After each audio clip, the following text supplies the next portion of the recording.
motivo de esta mesa, las estrategias y políticas de desarrollo sostenible en destinos azules. Estamos ante tres destinos con una relación, azules, una relación muy intensa con el mar, con la actividad turística relacionada con el mar. Fíjense que aprovechando también que de las últimas mesas nos sirva esta para ir fijando determinadas conclusiones de conceptos que se han ido desarrollando en las distintas mesas de estos 3 días.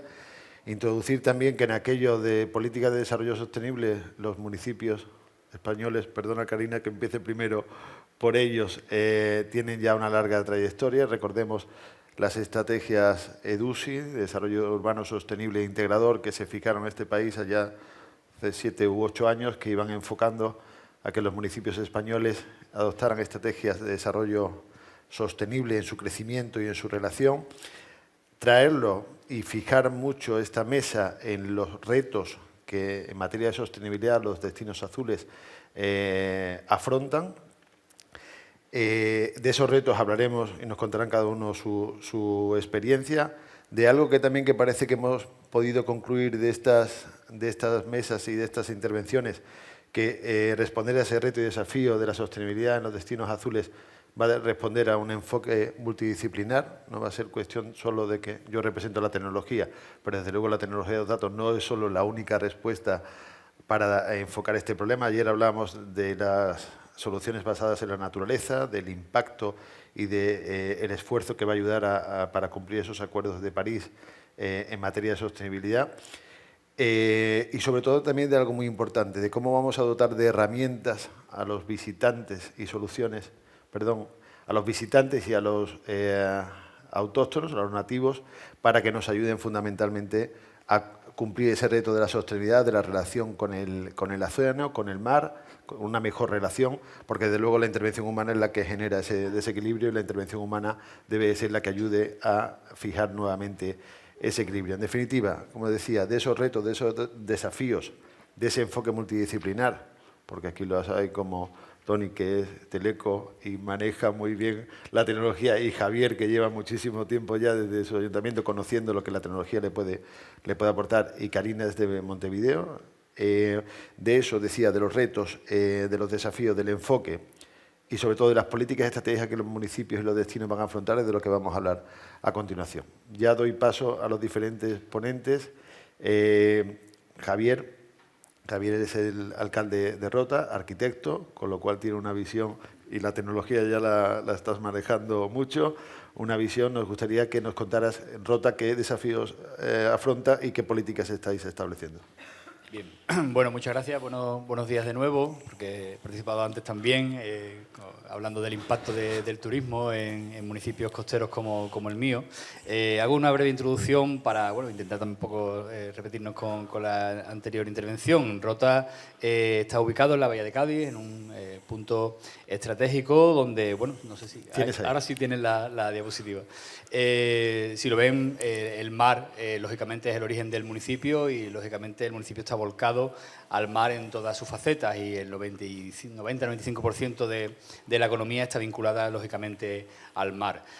Por un lado, por el hecho de la implantación de la base naval, que al final, aunque sean unas instalaciones militares que son de uso compartido entre la Armada Española y la Armada de los Estados Unidos, genera muchísima economía, hasta el punto de ser dos terceras partes de la economía del municipio. Lógicamente está vinculada al mar, ahí se realiza, lógicamente, actividad militar, pero también se prestan servicios y se realiza una actividad muy importante de mantenimiento de los barcos a través de Navantia, y por tanto hay una actividad también industrial y tecnológica muy relacionada con las dos armadas, y por eso diariamente entran más de 15.000 personas a trabajar en ese recinto. Rota, además, tenemos 30.000 personas censadas, somos 30.000 habitantes, pero de facto, entre la población militar y también la vocación turística, pues tenemos más de 25.000 viviendas, es decir, tenemos más segunda residencia que primera residencia, y una población estacional en verano que puede rondar pues los 90 o los 100.000 habitantes. Por tanto, tenemos que, como explicaba antes, tener unos servicios lo más eficaces posibles para que nos adaptemos, lógicamente, a una población durante el invierno de 35 o 38.000 habitantes y a una población en verano pues que la triplica prácticamente, ¿no? En ese sentido, cuando tuvimos la oportunidad de desarrollar las estrategias de desarrollo urbano sostenible, empezamos a trabajar fundamentalmente en una cuestión porque el crecimiento de la ciudad, después de los años 90, una ciudad que es compacta, que tiene una densidad importante, después de los 90 empezó a desarrollarse una ciudad mucho más horizontal, mucho más de vivienda unifamiliar, donde se consumía muchísimo suelo. No quiere decir que se critique ese desarrollo, pero sí es cierto que es un desarrollo que es más caro de mantener y, por tanto, hace que también los servicios que presta el ayuntamiento pues tengan que ser más eficaces. Y eso también ha hecho que el índice de motorización de la ciudad se multiplicara. En Rota, siendo un municipio, como digo, pequeño, donde se puede ir caminando a cualquier parte, sin embargo, se usa muchísimo el vehículo privado y es una de las cosas que queríamos revertir, sobre todo porque estaba haciendo que la ocupación y las avenidas principales tuvieran acerados muy pequeños y casi todo el mundo se desplazara en el vehículo privado, algo que no tenía prácticamente sentido. Las actuaciones que se plantearon en la estrategia de desarrollo sostenible, lógicamente, iban en convertir una ciudad que, como digo, pues no estaba adaptada al peatón en una ciudad mucho más amable y, sobre todo, incluir una cuestión que hemos incorporado como tercera pata fundamental, que era a la pata de unos servicios de calidad, unos servicios sobre todo la limpieza, ser eficaces con la gestión del agua, ser eficaces con la prestación de los servicios de recogida de residuos. La otra pata era la seguridad, que para nosotros es fundamental, sobre todo por la población que viene a vivir con nosotros durante unos años, como es la población militar, pero también para la población turística. Incorporamos la pata de la accesibilidad y de hacer una ciudad mucho más amable para el peatón y para que se pudiera usar vehículos alternativos al vehículo privado. Estamos transformando ya en la recta final de esa aplicación de los fondos las avenidas principales y, sobre todo, intentando cambiar la mentalidad a la hora de usar el vehículo privado y, sobre todo, de que también genera una necesidad de buscar sitios para aparcamiento, que no tiene mucho sentido porque en verano, además, es una locura buscar sitios para aparcar por la afluencia de visitantes. Por tanto, en esa adaptación que hemos realizado en estos años para convertir la ciudad en una ciudad mucho más amable, hemos también incorporado las tecnologías, lo explicaba antes, para, aprovechando esos fondos europeos, tanto los de la EDUSI como también fondos que vienen a raíz del plan de recuperación, de los fondos Next Generation, hemos intentado incorporar pues, temas de sensorización para recogida de residuos, hemos intentado incorporarlo también en la gestión eficaz del agua. Somos un municipio que la eficiencia de la red es bastante alta, por encima de la media con respecto al agua que se pierde, porque es un bien escaso y más en estos tiempos que estamos sufriendo una sequía acuciante, y además, pues lógicamente, tenemos sensorizados distintas instalaciones para que también pues, nos llamen o nos salten alarmas cuando hay un exceso de consumo. Por tanto, para no extenderme mucho más, sí quiero poner en valor que gracias a esa oportunidad de esos fondos, pues estamos transformando la ciudad en una ciudad mucho más amable, mucho más accesible y, sobre todo, mucho más eficaz a la hora de la prestación de los servicios públicos. Muchas gracias, Javier. Sois un gran ejemplo y un gran referente en este país. Se utiliza también o se puede utilizar eso que demandamos del sector privado, que la administración pública tenga un propósito y un incentivo. El Ayuntamiento de Rota y tu equipo, Pepe, Cándido y demás, son un ejemplo de cómo impulsar esa digitalización y cómo ayudar al municipio en sus retos. Karina, como decía, nuestro enfoque o nuestro matiz internacional de Montevideo, Uruguay. Karina es especialista en desarrollo territorial, tiene 10 años de experiencia en la gestión pública. Actualmente está en la Intendencia de Montevideo y coordina el proyecto Montevideo Destino Turístico Inteligente. Karina, ¿cuáles son esos retos de Montevideo en materia de sostenibilidad? Bueno, eso es para 4 horas y tengo 5 minutos. Pero no, yo estaba pensando que Montevideo es de muchos colores, no es explícitamente azul. Y lo pensaba en términos de que tenemos 30 kilómetros de costa, playas y demás, pero también tenemos un acervo cultural que es muy fuerte y por lo que la ciudad es reconocida, y además que somos una ciudad capital, con los desafíos que eso implica. Yo he escuchado estos 3 días las ponencias de destinos de muchísimos menos habitantes y todos esos desafíos a nivel de una ciudad tan grande, que además es la capital de un país muy centralizado como es Uruguay, que todo sucede en la capital, entre muchas comillas ese todo, pero entonces es una ciudad turística, pero también tiene que ser una ciudad amigable, cada día más amigable con sus residentes. Y en este proceso que nosotros estamos haciendo de modificar el modelo de gestión turística, se nos ha presentado eso también. Creo que el mayor diferencial de esto, y que tiene que ver con los desafíos que tenemos actualmente, es cómo involucramos a la comunidad local, cómo involucramos a las personas que viven en esas ciudades a construir la estrategia en conjunto, ¿no? Nosotros en Uruguay tenemos a nivel nacional un plan de desarrollo sostenible con un enfoque a 2030, que por supuesto tiene un gran vertical que tiene que ver con los ríos, con los mares y con nuestros recursos marítimos. Pero además de eso, a nivel departamental, cada uno tiene que ir generando su estrategia. Y en esta administración tenemos una estrategia que se llama Montevideo Más Verde, pero no quiere decir que solo sea verde, por eso iniciaba con lo de los muchos colores, porque quiere decir con optimizar la generación de empleo, por ejemplo, y ese es un desafío para nosotros. Es a nivel de los recursos de agua, pero también es a nivel de la infraestructura de la ciudad.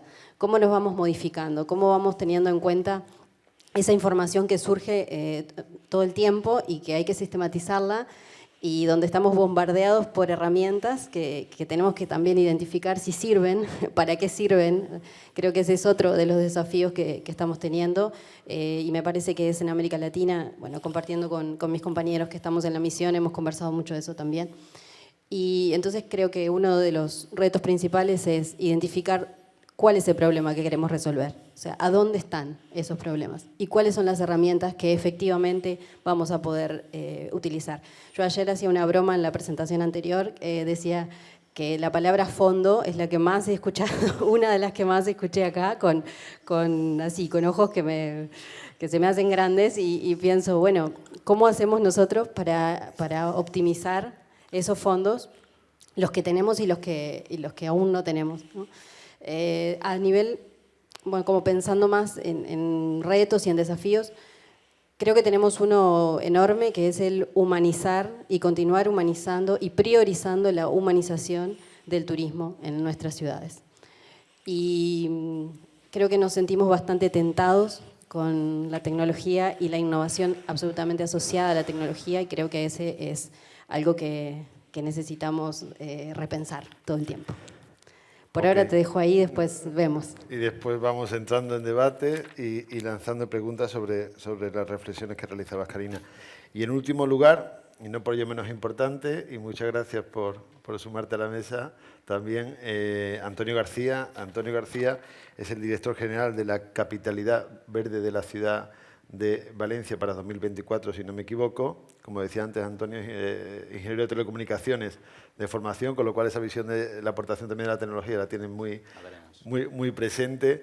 Y sobre todo citar también que Valencia es uno de los grandes referentes en ciudades inteligentes de este país. Ese proceso que se inició hace ya mucho tiempo ha tenido siempre muy claro el valor de la tecnología, los retos que enfrentaba como ciudad y como destino turístico, y ha sido también un gran referente para todos en ese proceso de construcción.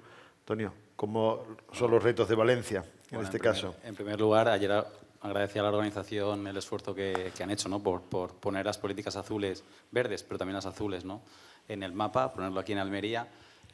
No me reitero en ello porque creo que es evidente con el éxito de las jornadas, pero sí agradecer la posibilidad de estar en esta mesa y compartir, además con gente querida, y también tener la posibilidad, pues un poco como decíamos, de hacer cierre. Yo estoy como director general de la Capitalidad Verde Europea, con lo cual quiere decir que durante este año 2024 la Unión Europea nos ha dado la posibilidad de ser un poco faro, ¿no? Y eso no quiere decir que hagamos los deberes mejor que otro, ¿no? Al final es que te dan esa responsabilidad, y a mí lo que me gusta, quizá por ser teleco, también informático, si no lo digo me matará, ¿no? Y yo creo que más importante aquí, al final, como ser un miembro más de esta red de ciudades inteligentes que hay en España, que somos un poco referentes, y de otras muchas iniciativas, ¿no? que tienen lugar en España, en Europa y al final en el mundo, que comparten al final el mismo lenguaje. Estamos hablando de lo mismo, ¿no? Además, a mí me ha hecho mucha gracia como ha empezado Javier y como acaba de acabar Karina, porque yo antes un poco como técnico, ahora desde la parte ya política, ¿no? que me toca, repito mucho estos días, porque claro, cuando hablamos de políticas verdes, no hablamos de parques y jardines, ¿no? que también, ¿no? sino hablamos de ser más eficientes, y para ser más eficientes hace falta la tecnología, hay que ser innovadores, hay que ser referentes, ¿no? Ciudades más amables, más cercanas, ¿no? más sostenibles, por supuesto, ¿no? Entonces, eso lo compartimos aquí y allende los mares. Entonces, claro, esto, digamos, trasladándolo un poco a lo que tiene que ver con el tema de las políticas azules y en concreto, ¿no? Valencia, ¿no? que es de lo que les voy a hablar yo, o de lo que os voy a hablar yo, pues nosotros es verdad que teníamos una base buena, no solo en políticas verdes, sino porque tenemos, bueno, pues también somos ciudad costera. Durante muchísimo tiempo hemos estado viviendo de espaldas al mar, como se ha comentado durante estos días, muchas ciudades españolas vivíamos de espaldas del mar. Hicimos esa transformación, ahora no solo es un barrio más, sino que nos gusta estar cercano a ello, lo potenciamos con el turismo, ahora somos un polo atractor de turista, ¿no? que nos viene por las grandes flotas, ¿no? que traen pues 2.000, 3.000, hasta 4.000 personas al día, y eso hay que saber gestionarlo. Es complicado y hay que saber gestionarlo desde dos puntos de vista. Es uno, desde lo que pueda asumir la infraestructura, ¿no? y hacer que sea fácil para ellos, pero también para la propia ciudad y no tensionar, ¿no? Porque al final pues tensiona la movilidad de la ciudad, pero tensiona los servicios y lo que es más importante, tensiona la vida del día a día de esos ciudadanos que viven en la ciudad y que ven al que viene de fuera, quizá, si no se gestiona de forma adecuada, como un agresor, porque le interrumpe su cotidianidad. Y nosotros especialmente lo notamos porque igual que tenemos la playa y el puerto, además el puerto de Valencia es uno de los puertos, de los 5 puertos importantes a nivel europeo en cuanto a transporte de mercancías, cantidades de contenedores llegan diariamente, pero también es deportivo. Pero luego es que aparte de esa playa y ese puerto, pues tenemos el segundo humedal más importante de España, que es verdad que los valencianos frecuentamos y nos gusta mucho, está a escasos 10 kilómetros de Valencia, con lo cual, además rodeado de arroz, ¿no? Cuando la gente viene a comer paellas solemos invitarles a ir a esa zona, pero claro que de repente ahora el turista también quiere, que viene con estos grandes barcos y a tropel, ¿no? En grandes volúmenes de gente, que también queremos llegar a acercarlo para que conozcan esa realidad, porque también es cultura de la propia ciudad, ¿no?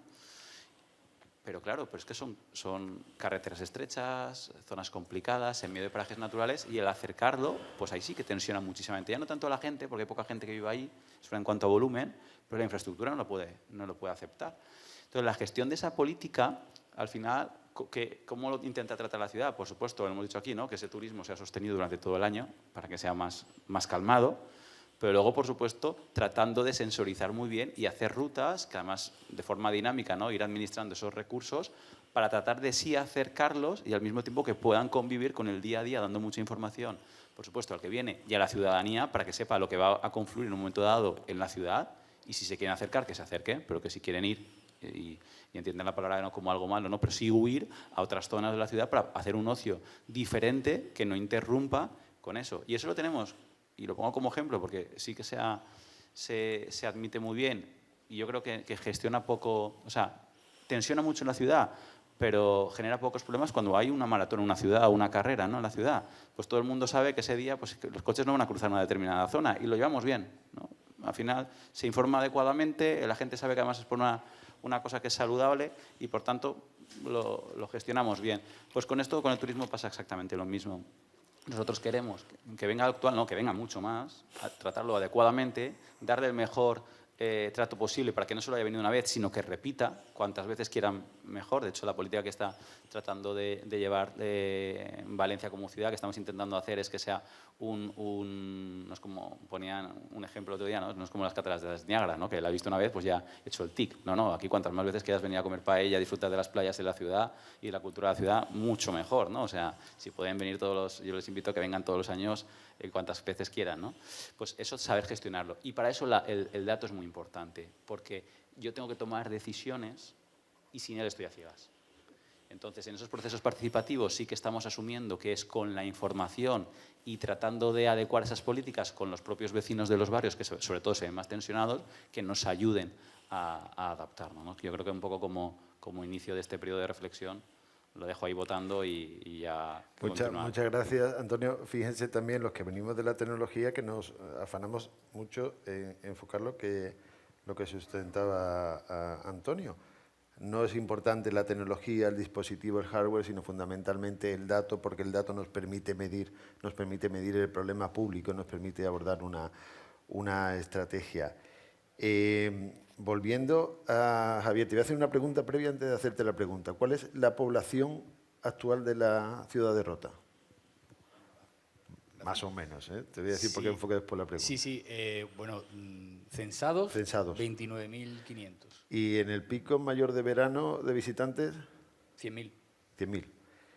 Imagínense cuando hablamos de sostenibilidad y de estrategias y de los retos que afrontan los municipios, en la gestión que tú lideras, como otros municipios costeros españoles, someter por 4 la presión en los servicios públicos en determinada época del año y hacer que todo eso sea vivible, sostenible y que, como decía también Antonio, los ciudadanos, los nativos, no se vean perjudicados, tiene que ser un reto tremendo. Sí, lo comentaba antes, ¿no? Porque al final, lógicamente, los recursos con los que trabajamos son pensados para esa población de 30.000 habitantes, 30, 35.000, no para la de 100.000. Sin embargo, es verdad, y nos pasa en general a las poblaciones costeras que tienen vocación turística, que tenemos estamos, digamos, bien dimensionados a efectos de prestar esos servicios para esos momentos puntuales de pico de triplicar la población. Lógicamente es caro, para un presupuesto municipal es caro, pero bueno, también es verdad que esa economía que te genera esa presencia de tantísima gente durante unos días pues merece la pena y por tanto hacemos ese esfuerzo. Pero en esa gestión que comentamos, que como lógicamente tenemos que aportar un presupuesto muy importante para el mantenimiento durante todo el año de zonas que están prácticamente despobladas, lógicamente lo que queremos es que sea lo más eficaz. Lo comentaba también antes y un poco también oyendo a Antonio. El problema es de tener conocimiento de por qué parte de la ciudad hace falta pasar más, a efectos de barrido, a efectos de recogida de residuos, a efectos incluso de la iluminación. No tiene sentido tener una intensidad lumínica grandísima en avenidas de 4 carriles por donde no pasa absolutamente nadie en noviembre, salvo la bola esta del oeste, ¿no? No recuerdo en algunas ocasiones, ¿no?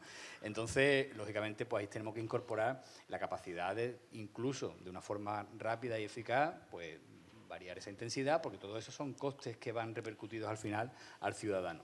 Yo muchas veces, la dificultad también de todo esto es que cuando explicamos a la ciudadanía esas inversiones que se están haciendo con esos fondos que vienen, nos ponen muchas veces caras raras. Es decir, bueno, ¿qué está haciendo el alcalde gastándose dinero en sensorización o en sustitución de luminarias? Porque al final la idea es, lógicamente, es que esa inversión ahora a la larga va a repercutir en un ahorro en el presupuesto municipal y, por tanto, en una mejor gestión al final de lo que es de todos, ¿no? Del dinero de todos. Entonces, en esa línea sí hemos incorporado esa gestión, antes en la diapositiva, hemos incorporado señalización inteligente y la mayoría de la ciudadanía piensa que la señalización inteligente es descargarte una aplicación con un QR y realmente no es así. Es una parte, pero también es cierto que esa señalización nos está también aportando información a través de la recogida de datos, ¿no? Esos datos con los que luego trabajamos a efectos de decidir políticas de dónde tenemos que actuar. Entonces, la idea final de todo esto es que la ciudadanía tenga buenos servicios, pero que, lógicamente, esos servicios sean sostenibles a efectos económicos también y que no se repercuta luego ese coste a los ciudadanos. Entonces queda claro, Javier, que uno de los principales retos en afrontar ese desafío también puede ser las cuestiones presupuestarias o económicas. Duelen mucho. Totalmente. Las inversiones tenéis mecanismos en ocasiones lentos para poder abordar la respuesta a esos desafíos y, sobre todo, si me lo permites, también que es un proceso colaborativo entre la industria y vosotros, que es ser capaces de llegar mejor al ciudadano y demostrarle los beneficios. Nosotros ahí tenemos mucho que hacer, las tecnológicas, para que encuentre rápidamente el beneficio. Así, y un segundo claro. nada más para decir que es muy importante que desde la administración, desde la industria y también desde los ámbitos que podamos, comunicar bien, porque es importante que se sepa en qué línea se está trabajando para que también se entiendan estas inversiones. Totalmente. ¿Puedo añadir? Sí. Aunque me salte el orden No te preocupes. establecido.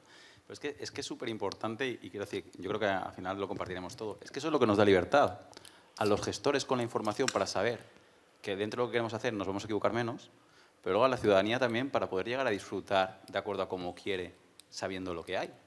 Es que es fundamental. O sea, es eficiencia por ser más económico y porque además me trastoca mucho menos mi día a día y me están dando libertad. Yo creo que es algo esencial. Totalmente. Y guardando relación con ello, y me voy hacia Karina, de una de las reflexiones que dejabas, Karina, anteriormente, una de varias, pero la que me ha quedado, la de humanizar todo este desarrollo y ayudar y ser capaces de llegar al ciudadano. ¿Cómo desde Montevideo estáis afrontando esa relación con el ciudadano para que os ayude a afrontar esos retos y desafíos en materia de sostenibilidad? Tiene un poco que ver con lo que ellos también comentaban antes. A mí, una previa a eso que me quedó, iba a interrumpir también, pero me queda quién interpreta el dato, ¿no? Porque yo entiendo que ya estamos en el momento del dato. Ya pasamos a reconocer que lo necesitamos. Tal vez ustedes de este lado un poco más rápido. Nosotros también, ya estamos de acuerdo, necesitamos el dato y me quedo siempre pensando en cómo hacemos para formar personas que interpreten los datos y que puedan hacer esa traducción que vos te referías, Antonio, y vos también, José. Porque, bueno, ¿cómo hacemos? Porque sí, el dato está ahí. Por ejemplo, Montevideo tiene un portal de datos abiertos.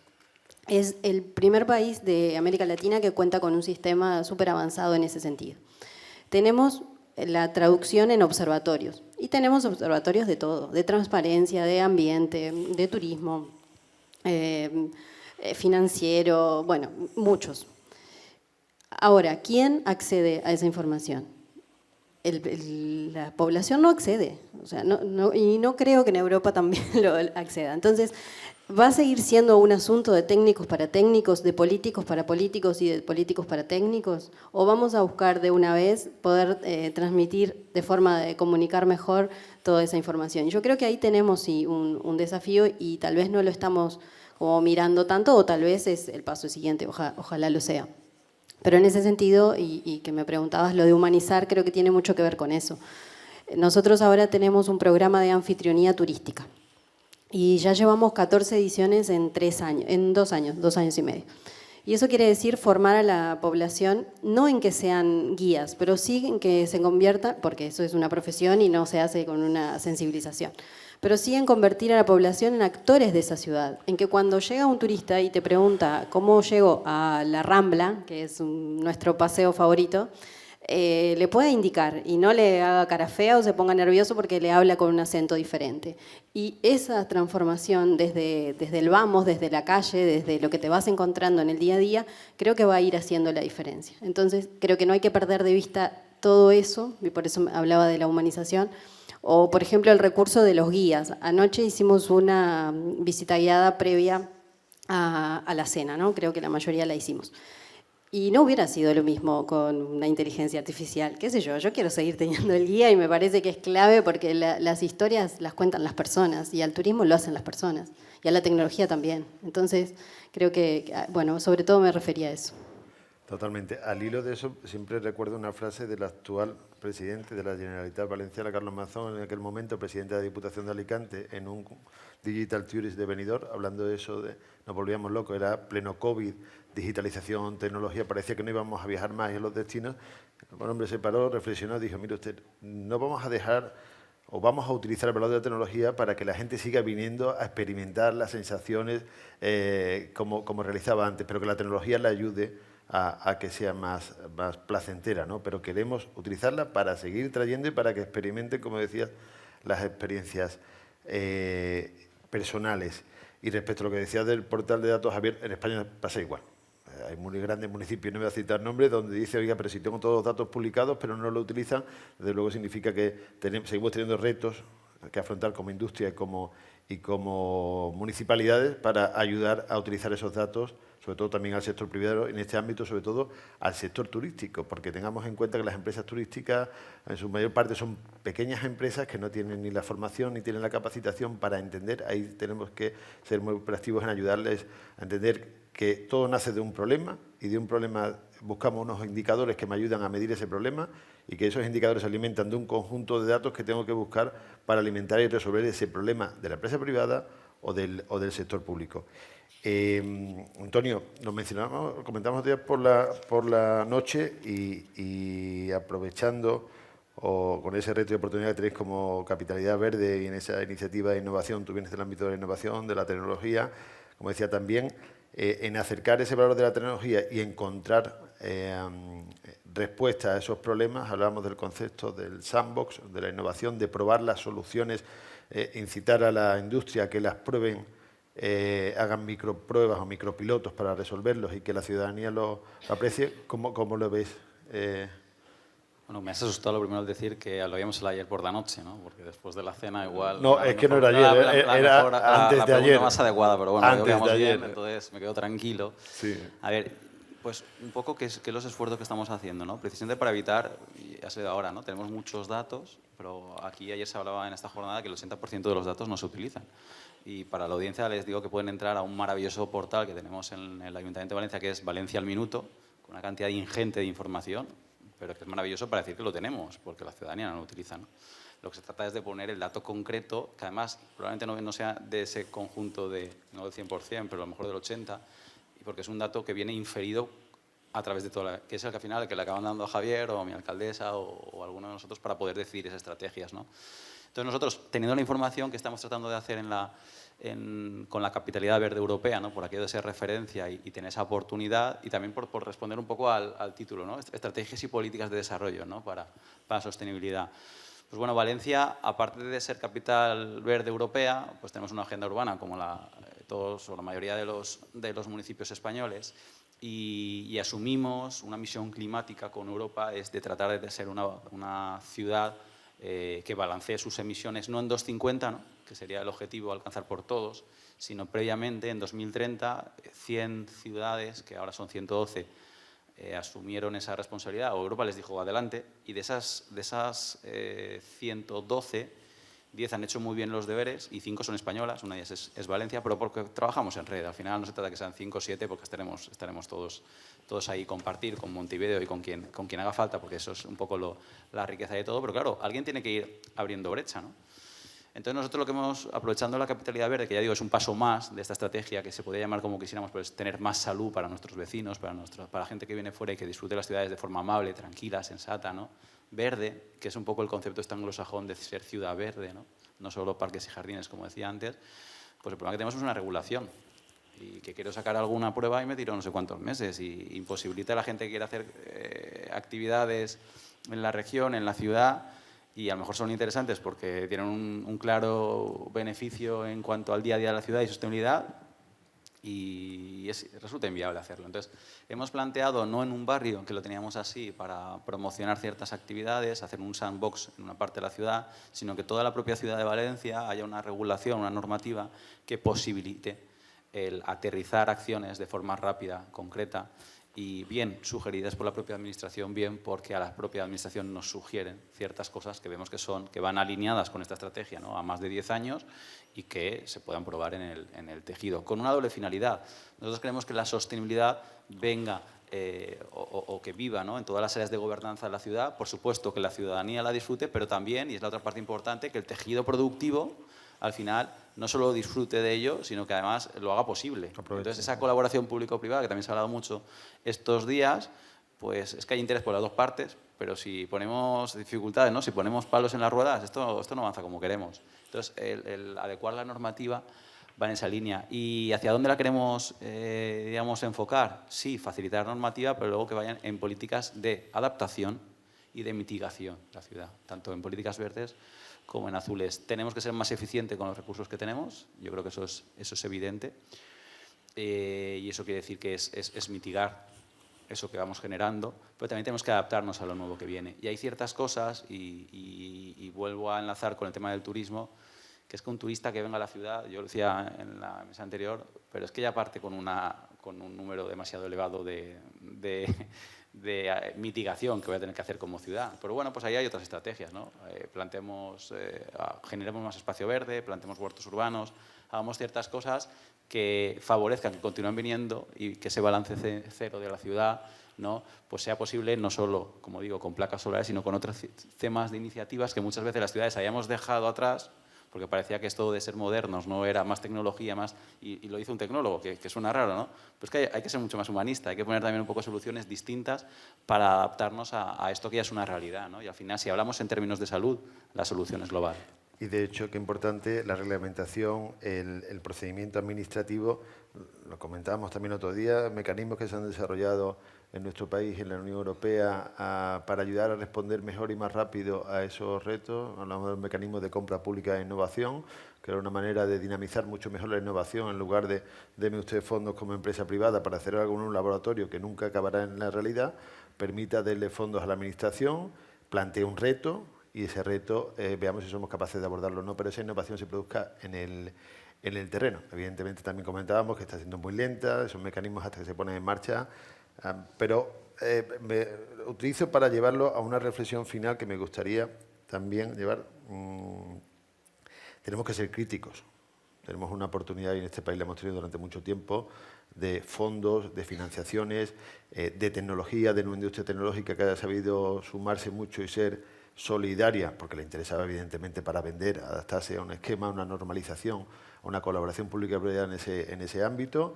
Hemos tenido, lo mencionábamos antes, Javier, al inicio, ya las primeras aproximaciones, los fondos EDUSI, las estrategias de desarrollo urbano, pero al final, entre todos, llegamos a la conclusión de que hay fondos, hay procedimientos, hay tecnología, pero en muchas ocasiones los procedimientos, la normativa, no está acompañando a la misma velocidad para responder a esos retos.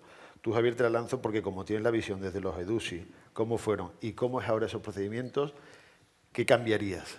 ¿Qué mejorarías? Bueno, yo... la experiencia ha sido dura, Sí, para sacar adelante.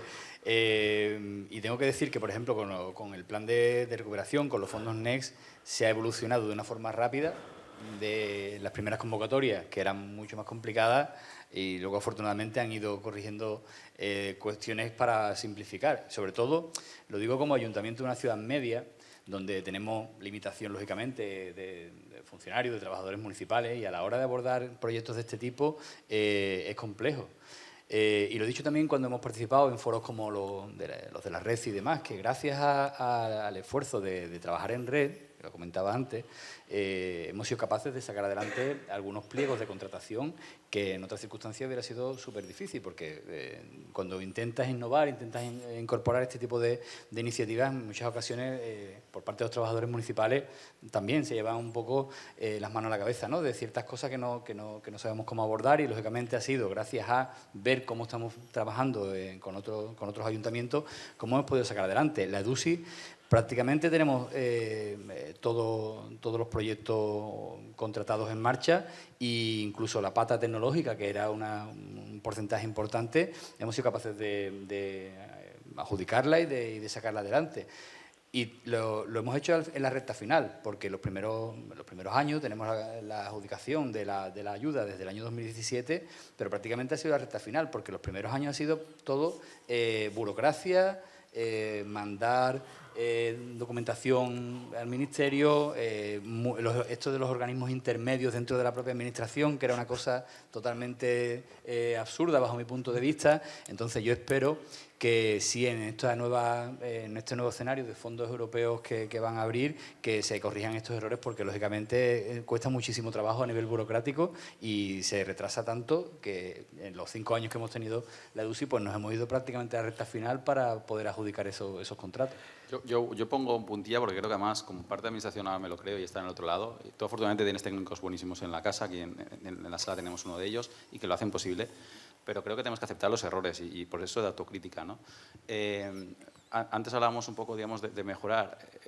Siempre hemos visto una visión, ¿no?, que parece que yo quiero un servicio, viene una empresa, me lo da y ya está, y ahora, gracias a la compra pública innovadora, a nuevos mecanismos, lo que estamos viendo es que no, que hay una cooperación empresa y parte pública, pero entre las propias empresas para ofrecer un nuevo servicio. O sea, que sí, que obviamente tienen que ser relaciones win-win y que entre ellas competirán, pero es que entre ellas generalmente lo que hacen es colaborar y complementarse para ofrecer un mejor servicio. Nunca ha habido tanto dinero como ahora en el mercado para poder hacer cosas, nunca, jamás. O sea, han coincidido los fondos FEDER anteriores con los actuales, con los eurofondos, nunca hemos tenido esta situación. Y desgraciadamente lo que falta, capacitación, porque no es verdad que no todos tenéis la suerte de tener técnicos o de ser ciudades grandes. Hay muchísimos municipios que incluso solo por el número de habitantes quedan fuera del partido, ya no pueden entrar. Y aún así, con la cantidad ingente de recursos que hay, se están devolviendo miles y miles de millones a Europa. O sea, nos los dan y los devolvemos.